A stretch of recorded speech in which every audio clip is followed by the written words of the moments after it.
नमस्कार, श्री स्वामी समर्थ. स्वागत आहे तुमचे सर्वांचे माझ्या यूट्यूब चॅनलमध्ये. चला तर मग आजच्या नवीन व्हिडिओला आपण सुरुवात करूया. बघा, सध्या अधिक महिना सुरू आहे. तसं तर संपूर्ण अधिक महिन्याला महत्त्व आहे, कारण तो 3 वर्षांनी येतो. पण त्यातही 5 दिवस अधिक महिन्यामध्ये अत्यंत महत्त्वाचे मानले जातात. तुम्हाला संपूर्ण अधिक महिना काही करायला जमलं नाही तरी या 5 दिवसांचा लाभ तुम्ही नक्की घ्या. पण ते 5 दिवस कोणते आहेत आणि त्याचा लाभ आपण करून घ्यायचा म्हणजे नक्की काय करायचं? चला तर जाणून घेऊया. बघा, अधिक महिन्याची जी प्राथमिक माहिती आहे ती तुमच्यापर्यंत पोहोचलीच असेल, त्यामुळे ती सांगण्यात मी वेळ घालवत नाही. आणि जर तुमच्यापर्यंत पोहोचली नसेल तर माझ्या चॅनेलवरती इतर व्हिडिओ मी अपलोड केलेले आहेत, ते नक्की बघा, ज्यामध्ये अधिक महिन्याबद्दल सविस्तर सांगण्यात आले आहे. तसेच महत्त्वाचं काय की अधिक महिन्यात केलेले व्रत, दान आणि उपवास, जे काही उपासना जे काही असेल ते इतर महिन्यांपेक्षा किंवा नेहमीच्या महिन्यांपेक्षा तब्बल 10 पटींनी अधिक फलदायी असतात.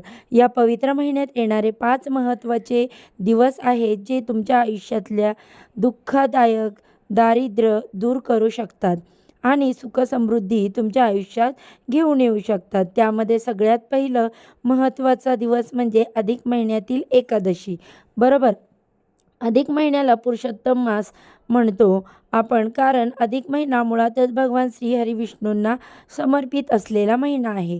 भगवान श्री हरिविष्णूंची पूजा अर्चा या महिन्यात केली जाते आणि यातही एकादशी तिथी ही भगवान श्री हरिविष्णूंना समर्पित असलेली तिथी, त्यामुळे या तिथीचे महत्त्व अधिक वाढतं. म्हणूनच अधिक महिनाभर जरी तुम्हाला काही करायला नाही जमलं तरी अधिक महिन्यातील एकादशी तुम्ही मिस करू नका. अधिक महिन्यातल्या एकादशीच्या दिवशी भगवान विष्णू आणि माता लक्ष्मीची पूजा नक्की करा. अगदी फार काही नाही, तुमच्या घरात पांडुरंगाची छोटी मूर्ती असेल किंवा फोटो असेल तर त्याची पूजा नक्की करा. एकादशीच्या दिवशी उपवास करायला जमलं तर अतिउत्तम, पण अगदी उपवास करायला नाही जमलं तर त्या दिवशी 21 दिव्यांचे दीपदान नक्की करा. हे केल्याने पिढ्यानपिढ्या चालत आलेला पितृदोषसुद्धा शांत होतो. घरामध्ये पैशाची आवक वाढून आर्थिक स्थैर्य येतं. अधिक महिन्यामध्ये दीपदानाला महत्त्व आहे, त्यामुळे 21 दिव्यांचं दान करणं एकादशीच्या दिवशी मोठं पुण्याचं मानलं जातं. आता अधिक महिन्यात 2 एकादशी आहेत. एक 27 तारखेची एकादशी आणि दुसरी आहे 11 जूनची. तर तुम्हाला 27 तारखेच्या एकादशीला जर जमत नसेल, तुमच्यापर्यंत हा व्हिडिओ पोचला नसेल, तर तुम्ही 11 जूनला जी एकादशी आहे त्या एकादशीचा लाभ नक्की घ्या. त्यानंतर दुसरा जो महत्त्वाचा दिवस म्हणजे अधिक महिन्यातील तो म्हणजे अधिक मासातला प्रदोष व्रत. प्रदोष व्रत हे भगवान शिवशंकरांना समर्पित असतं, परंतु जेव्हा हे व्रत अधिक मासात येतं तेव्हा त्याचं आध्यात्मिक महत्त्व शतगुणांनी वाढतं. 28 मे रोजी गुरुप्रदोष आहे आणि त्याच दिवशी काय करायचं आहे, अधिक मासातील प्रदोष व्रताच्या दिवशी संध्याकाळी म्हणजे प्रदोष काळामध्ये भगवान शिवशंकरांची पूजा केल्याने कुंडलीतील चंद्रदोष दूर होतो. अधिक मनाला शांतता लाभते. आरोग्याशी संबंधित तक्रारीसुद्धा दूर होतात. या दिवसाचा लाभ मात्र तुम्ही नक्कीच घेऊ शकता. तिसरा महत्त्वाचा दिवस म्हणजे अधिक मासातील पौर्णिमा. पौर्णिमेची तिथी माता लक्ष्मीच्या प्रकटशी संबंधित आहे. म्हणजेच माता लक्ष्मीचा जन्म पौर्णिमेला झाला होता अशी धार्मिक मान्यता आहे आणि त्यातही अधिक मासातल्या पौर्णिमेला तर वेगळंच महत्त्व आहे. यंदा ही पौर्णिमा आलेली आहे 31 मेला.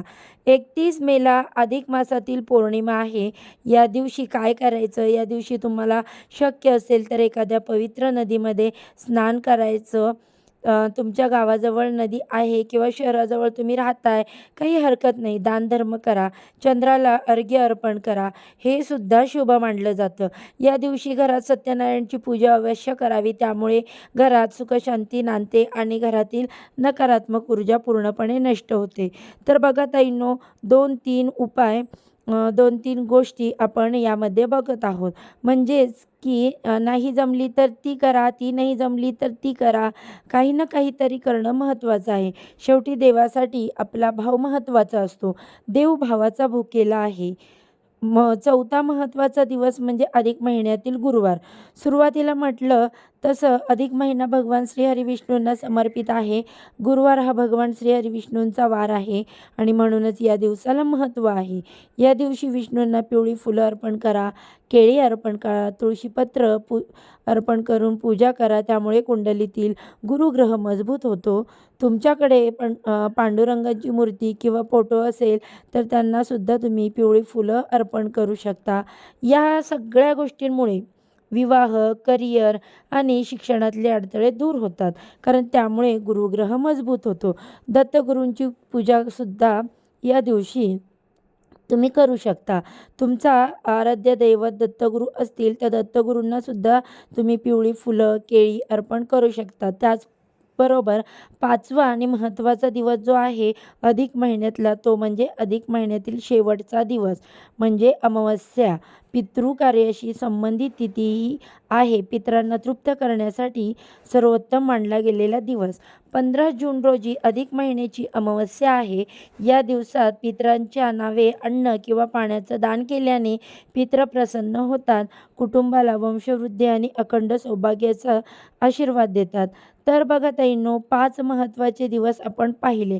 एक म्हणजे अधिक महिन्यातील एकादशी, दुसरं म्हणजे अधिक महिन्यात येणारा प्रदोष व्रत, तिसरं म्हणजे अधिक महिन्यात येणारा गुरुवार आणि चौथं म्हणजे अधिक महिन्यातील पौर्णिमा आणि शेवटचा 5वा महत्त्वाचा दिवस म्हणजे अधिक महिन्याचा शेवट दिवस अर्थात अमावस्या. या 5 दिवसांपैकी कुठल्याही एका दिवशी तुमच्या हातून काही ना काहीतरी साधना, उपासना घडावी, जेणेकरून अधिक महिन्याच्या या पुण्यदायी काळात तुम्हाला लाभ होईल. माहिती आवडली असेल तर कमेंटमध्ये जय हरी विठ्ठल लिहायला विसरू नका. तर बघा ताईंनो, वास्तुशास्त्र, ज्योतिषशास्त्र, अंकशास्त्र यांसारख्या विषयावर तुमच्या मनात काही शंका असतील तर कमेंटमध्ये नक्की विचारा. तुमच्या प्रश्नांची उत्तरं देण्याचा मी नक्कीच प्रयत्न करेन. त्याचबरोबर आणखी कोणत्या विषयावरचे व्हिडिओ तुम्हाला ऐकायला आवडत असतील तर ते सुद्धा कमेंट करून सांगा, म्हणजे तुम्हाला हव्या असणाऱ्या विषयांवर सुद्धा व्हिडिओ मी देण्याचा प्रयत्न करेन. तर बघा, आज या व्हिडिओमध्ये सांगितलेली माहिती तुम्हाला आवडली असेल, महत्त्वपूर्ण वाटली असेल आणि माझ्या चॅनेलला तुम्ही अजूनही सबस्क्राईब केलं नसेल तर सबस्क्राईब करा. बाजूला असणारे बेल आयकॉन प्रेस करा, ज्यामुळे मी जेव्हा पण माझ्या चॅनेलवर नवीन व्हिडिओ अपलोड करेल त्याचे नोटिफिकेशन सर्वात आधी तुम्हाला मिळेल आणि तुम्ही एक पण व्हिडिओ मिस करणार नाही. चला तर मग आजच्या व्हिडिओचं इथेच एंड करते. उद्या अशाच छानशा माहितीसोबत पुन्हा नव्याने भेटू. सर्वांना श्री स्वामी समर्थ. ओम नमो भगवते वासुदेवाय नमः.